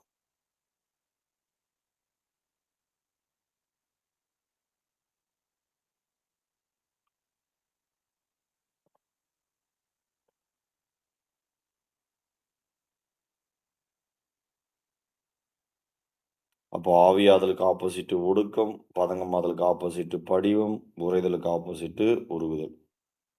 சப்ளிமேஷனுக்கு ஆப்போசிட் டெபாசிஷன், வேப்பரைசேஷனுக்கு ஆப்போசிட் கண்டென்சேஷன், ஃப்ரீசிங்க்கு ஆப்போசிட் மெல்டிங். இது மாரி கேட்காம, வேற ஸ்லாங்லையும் கேட்பான். என்ன சார் அப்படின்னா, இது போல. உருகுதலுக்கு ஆப்போசிட் திடப்பொருளாதல், ஆவிச் சுருங்குதலுக்கு ஆப்போசிட் ஆவியாதல், பதங்கமாதலுக்கு ஆப்போசிட் படிகமாதல். சரிங்களா?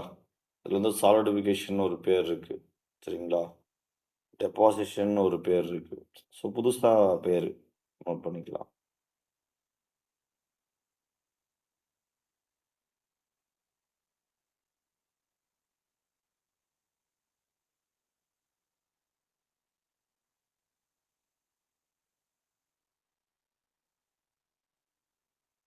அதுக்கடுத்து என்ன அப்படின்னு பார்க்கும்போது, உருகுதல்.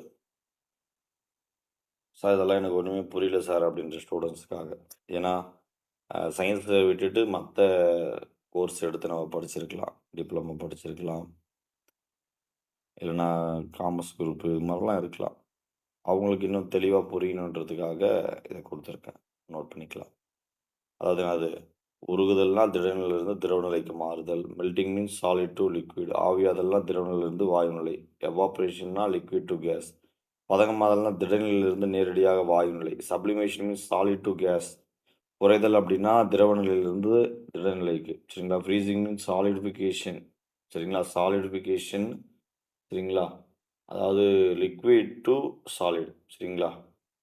அதுக்கப்புறம் பார்க்கும்போது, ஆவி சுருங்குதல் அப்படின்றது வாயு நிலையிலிருந்து திரவ நிலைக்கு. கண்டென்சேஷன்றது கேஸ்லேருந்து லிக்விடுக்கு மாறக்கூடியது. நோட் பண்ணிக்கலாம்.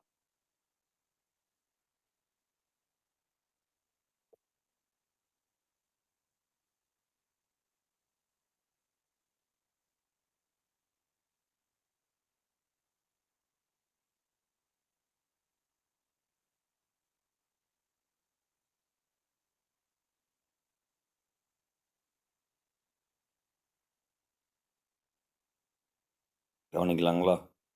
இதில ரொம்ப முக்கியமானது பதங்கமாதல் அப்படின்றது ரொம்ப முக்கியமானது. சரிங்களா? சப்ளிமேஷன்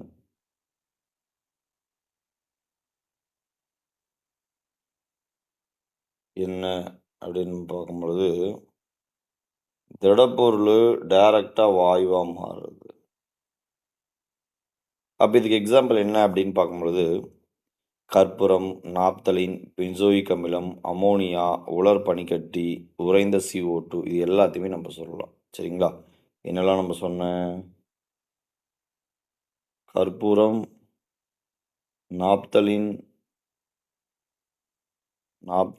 பென்சோயிக் அமிலம்,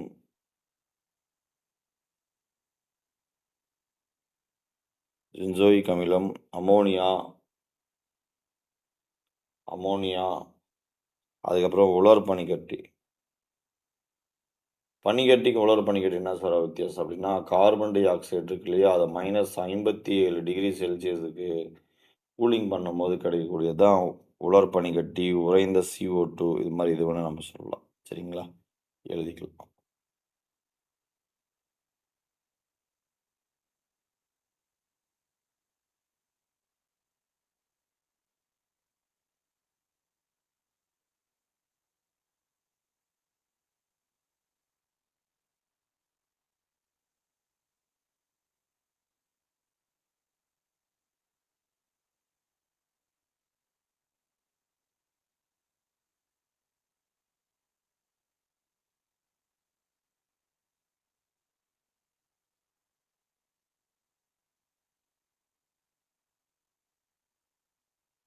எழுதியாச்சுங்களா? அதேபோல ரொம்ப முக்கியமானது 3 நிலையிலுமே காணப்படுற பொருள் எது? அப்படின்னு கொஸ்டின் கேட்கலாம். திட நிலையிலும் அந்த பொருள் இருக்கும். திரவ நிலையிலும் அந்த பொருள் இருக்கும். வாயுலயும் அந்த பொருள் இருக்கும். எது அப்படின்னா, நம்முடைய நீர் தான். ஐஸ் கட்டியாவும் பார்க்கலாம், நீராவும் பார்க்கலாம், வாயுவாவும் பார்க்கலாம். Water is the only matters on the earth that can be founded naturally in all three states: solid, liquid, and gas.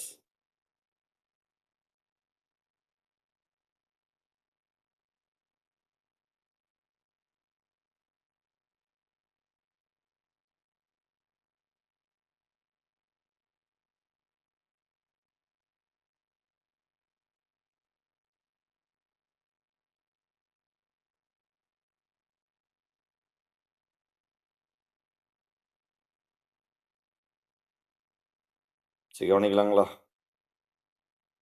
வெப்ப பரிமாற்றம்னு ஒன்று நடக்கும். ஆல்ரெடி நம்ம பார்த்தோம். வெப்ப பரிமாற்றம். இந்த வெப்ப பரிமாற்றத்துல ஒரே ஒரு செகண்ட் கலர் சேஞ்ச் பண்ணிக்கலாம்.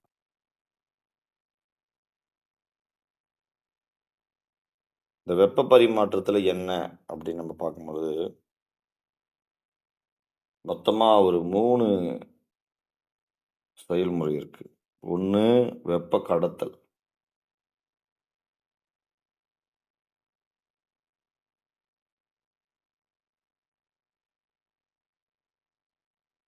இன்னொன்னு என்ன அப்படின்னா, வெப்பச்சலனம்.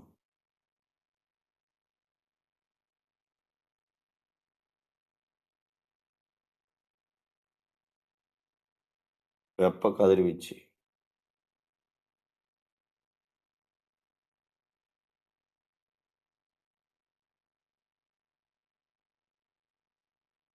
இந்த 3 விஷயம் தான் என்னது? வெப்ப பரிமாற்றத்துல ரொம்ப முக்கியமா இருக்கு. சரி, முதல் விஷயம் என்ன அப்படின்னா, வெப்ப கடத்தல் அப்படின்னு நம்ம பார்த்துடலாம். கவனிக்கலாங்களா? வெப்ப கடத்தல். கண்டக்ஷன்.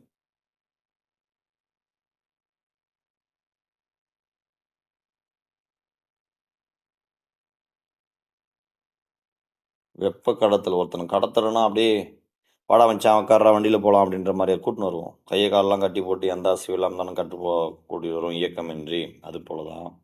இந்த வெப்பத்துக்கு காரணமே மூலக்கூறு இயங்கணும்.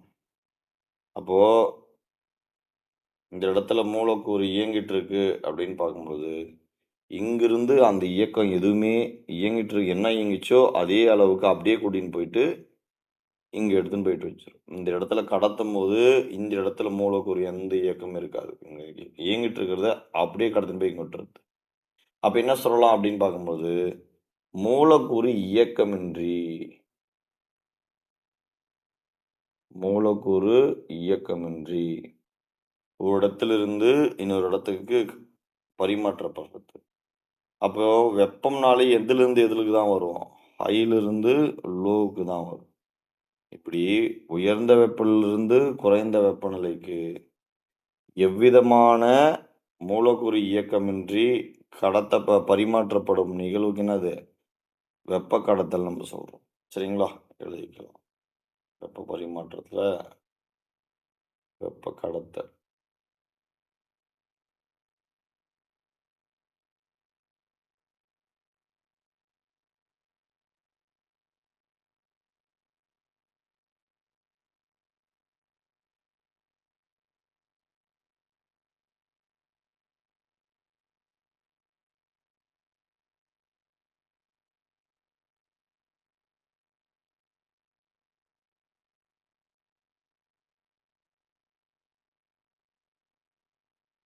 அதுக்கடுத்து வெப்பச்சலனத்த பத்தி நம்ம பார்க்கலாம்.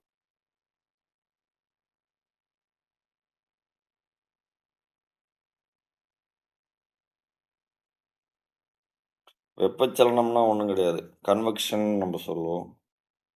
இந்த வெப்பச்சலனம் வெப்ப கடத்தலுக்கு அப்படியே ஆப்போசிட். வெப்ப கடத்தல்ல எப்படி மூலக்கூறுகளுடைய இயக்கம் ஒரு இடத்துல இன்னொரு இடத்துக்கு எந்த விதமான அசைவின்றியுமே கடத்தப்பட்டுச்சோ, இதுக்கு அப்படியே ஆப்போசிட் தான். இது மூலக்கூறு இயக்கத்தோட கடத்தப்படும். Without actual movement.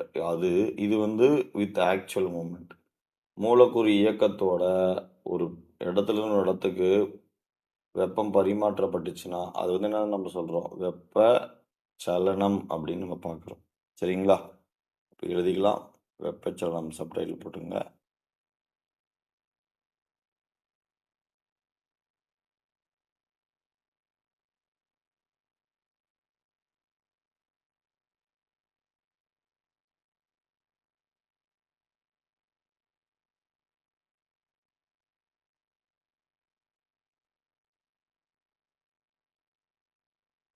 கவனிச்சிடலாங்களா? வெப்பச்சலனம்ன்றது என்ன? என்ன இருக்கு பாருங்க.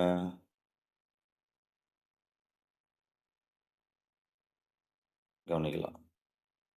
வெப்பச்சலனம்ன்றது என்ன இருக்கு அப்படின்னா, high temperature to low temperature by the actual movement of molecules. Example சரிங்களா? Formation land breezing, sea breezing, balloon rising, refrigerator. இருக்கிற வெப்பம் என்னவோ அது அப்படியே கடத்தப்பட்டுடும். அதனால தான் இது வந்து என்னது? வெப்பச்சலனம் அப்படின்னு நம்ம பார்க்குறோம். நோட் பண்ணிக்கலாம். இதுவும் பார்க்கும்போது வெப்பம் எப்பவுமே உயர்ந்த வெப்பநிலையிலிருந்து தான் குறைந்த வெப்பநிலைக்கு வரும். அது எந்த விதமான மாறுபாடும் கிடையாது. சரிங்களா?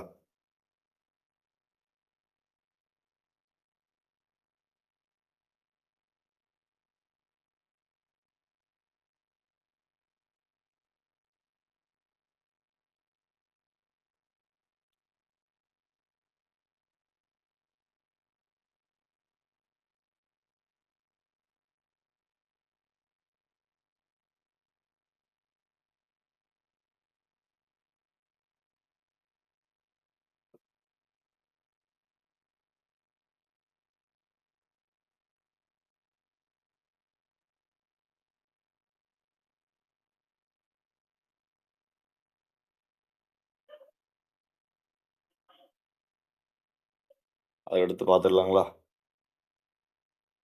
லாஸ்ட்டா என்ன சொன்னேன்? வெப்ப கதிர்வீச்சுன்னு சொன்னேன்.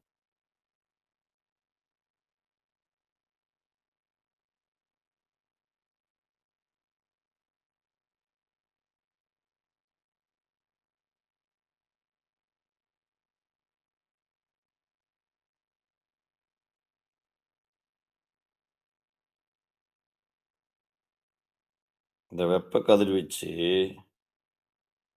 ஒரு வெப்பம் இருக்கு. A என்ற இடத்துல இருக்கு அப்படின்னா, வெப்பம் ஒரு இடத்துல இருந்து இன்னொரு இடத்துக்கு போகணும். ஆனா, என்னவா போகணும் அப்படின்னா, மின்காந்த அலைகளா போகணும்.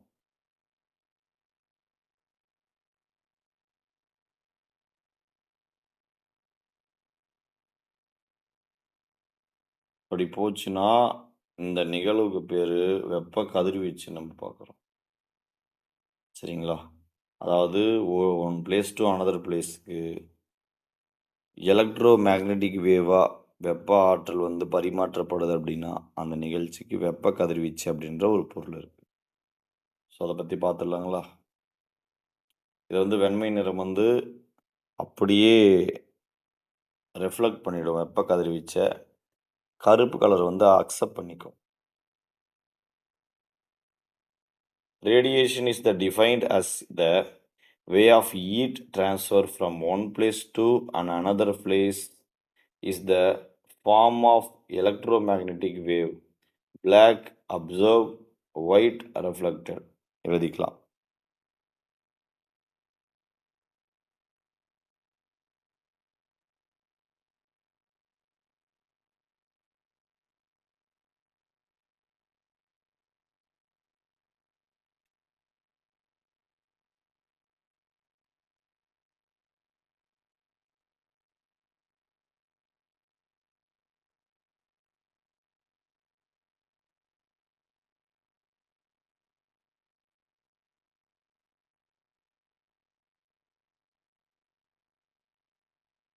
அதுக்கடுத்து இந்த வெப்ப கதிர்வீச்சு இருக்கு இல்லைங்களா?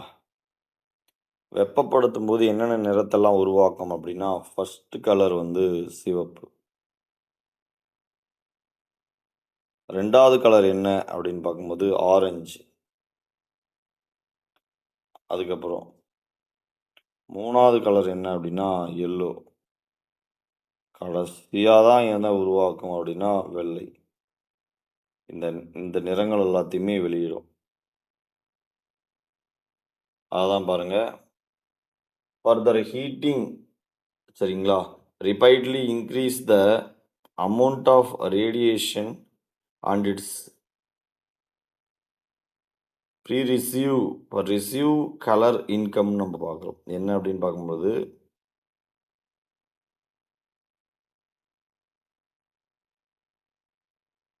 சிவப்பு, ஆரஞ்சு, எல்லோ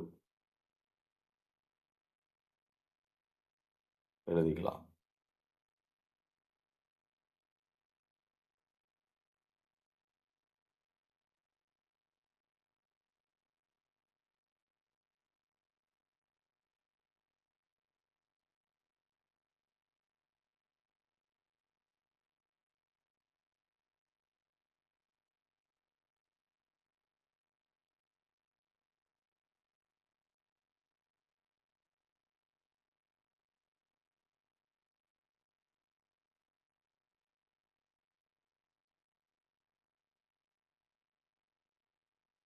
அதுக்கடுத்து இந்த வெப்பத்தெல்லாம் சரியா பயன்படுத்தி, வெப்ப கட்டுப்படுத்தி அப்படின்றத யார் கண்டுபிடிக்கிறாங்க அப்படின்னா, 1892ல சர் ஜேம்ஸ் திவார் அப்படின்றவரால கண்டுபிடிக்கப்படுது. இந்த சர் ஜேம்ஸ் திவார் அப்படின்றவர் என்னன்னா, அந்த வெப்பநிலை மாறாம அதே இதில வச்சுட்டு இருக்கக்கூடிய ஒரு தன்மை, அதே தன்மையில வச்சிருக்கக்கூடிய உபகரணத்த கண்டுபிடிக்கிறார். யாரு? சர் ஜேம்ஸ் திவார். இப்ப நம்ப டீ ஃப்ளாஸ்க்கு, காஃபி ஃப்ளாஸ்க்கு இது மாரிலாம் யூஸ் பண்றோம் இல்லையா? இது எல்லாமே இவருடைய கண்டுபிடிப்பா தான் நம்ம பார்க்குறோம். சரிங்களா? இது வந்து வெப்ப கட்டுப்படுத்தி அப்டின்னா என்னன்னா, ஒரு பொருளையோ, ஒரு இடத்தையோ ஒரு சில இடங்கள்ல ரொம்ப கூலிங்காகவோ, இல்ல மீடியமாவோ வச்சுட்ருக்கணும். என்ன வெப்பநிலை ஃபார் எக்ஸாம்பிள் இப்போ ஒரு சில குழந்தைகள் வந்து மாதங்கள் முழுமையடையாம அதுக்கு முன்னாடியே பொறந்துரும். அதுதான் மாசத்துல பிறந்த குழந்தைன்ற மாரி நம்ம பரவலா வட்டார வழக்குல சொல்றோம் இல்லையா?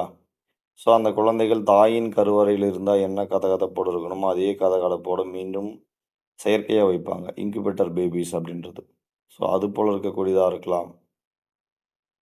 இல்ல முழுக்க முழுக்க ஒரு குறிப்பிட்ட வெப்பநிலையை கட்டுப்படுத்தணும். டீ ஃப்ளாஸ்க்கு இல்ல ஜூஸ் இது மாரி நம்ம பயன்படுத்துறனாலயும், அதுக்காக கண்டுபிடிக்கப்பட்டது தான் இந்த திவார் குடுவை அப்படின்றது.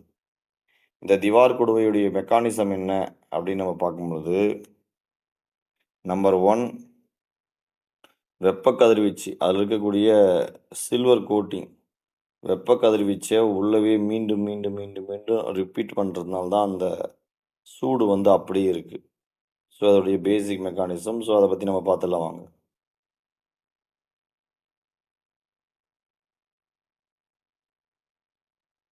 எழுதிக்கலாம்.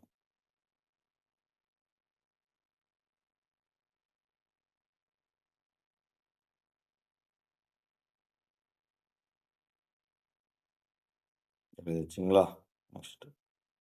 The vacuum flask was invented by Sir James Dewar in 1892.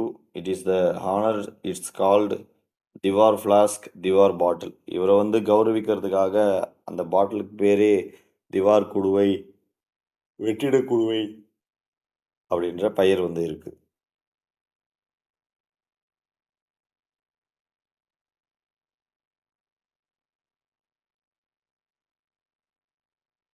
அதுக்கடுத்து குடுவையினுடைய சுவர் எதனால பூசப்பட்டிருக்குன்னு கொஸ்டின் வரலாம். சில்வர். அப்படின்னா அது the wall of the flask made of silver. Heat radiation is sent back to liquid in the flask, keeping the liquid warm for a long time.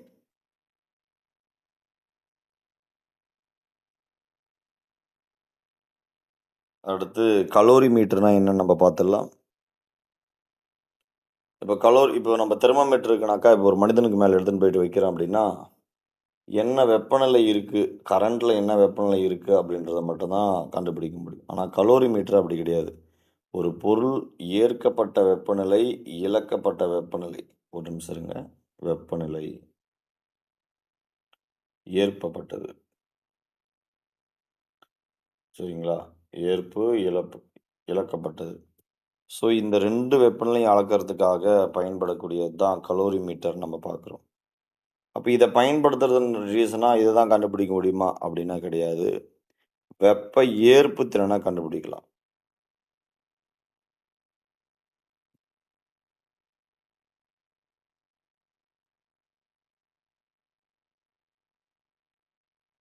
வெப்ப ஏற்பு திறன கண்டுபிடிக்கலாம். Note பண்ணிக்கலாம்.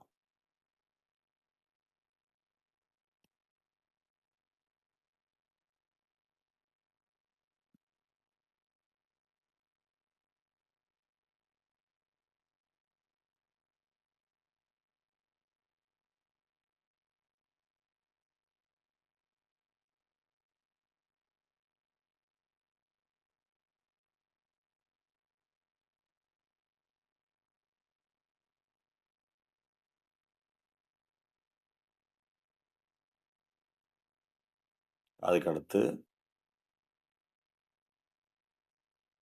using this device we can measure the heat capacity at the liquid in the container. சரிங்களா? இதனை பயன்படுத்தி திரவத்தின் வெப்ப ஏற்பு திறன் மதிப்பை வந்து கணக்கிட முடியும்.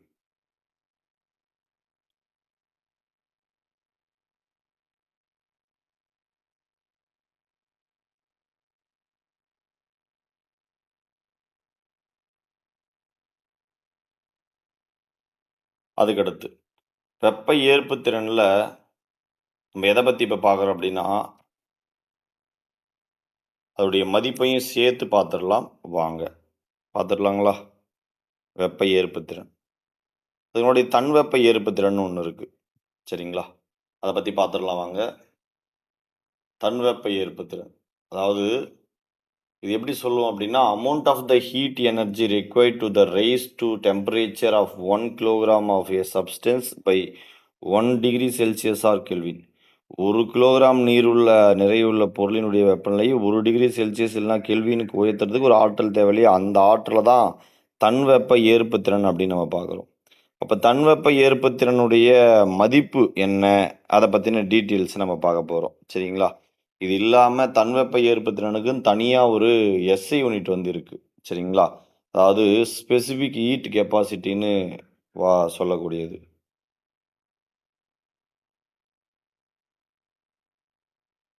Specific heat capacity.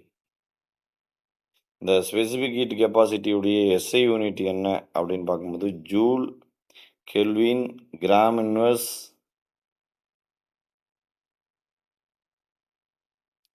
Joule, kilogram inverse, kelvin inverse 1. சரிங்களா? பிற அலகுகள் என்ன அப்படின்னு நம்ம பார்க்கும்போது joule by kilogram degree Celsius, joule by gram degree Celsius. சரிங்களா? இதனுடைய பிற அலகுகள் எழுதிக்கலாம்.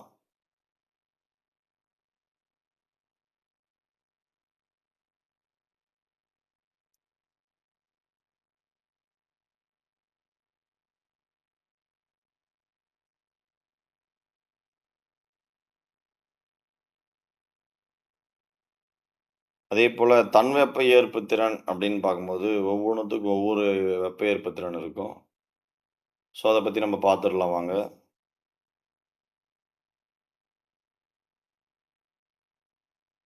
காற்றுடைய தன்வெப்ப ஏற்புத்திறன் 1005 ஈயம்.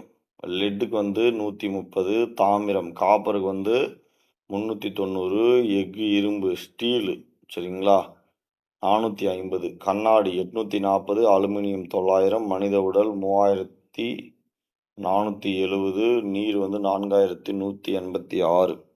நோட் பண்ணிக்கலாம்.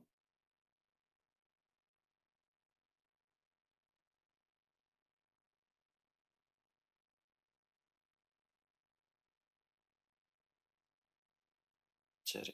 அப்ப இருக்கிறதுலே பாருங்க, அதிகமான தன்வெப்ப ஏற்புத்திறன் கொண்டது நீர். அததான் நம்ம இங்க பார்க்க போறோம். அதிக அளவு தன்வெப்ப ஏற்புத்திறன் கொண்டது காரணத்தால தான் வாகனங்கள்ல ஐஸ் கட்டி அது இதுன்னெல்லாம் போடாம, இன்னி வரையுமே தண்ணிய தான் ஊத்துறாங்க. சரிங்களா?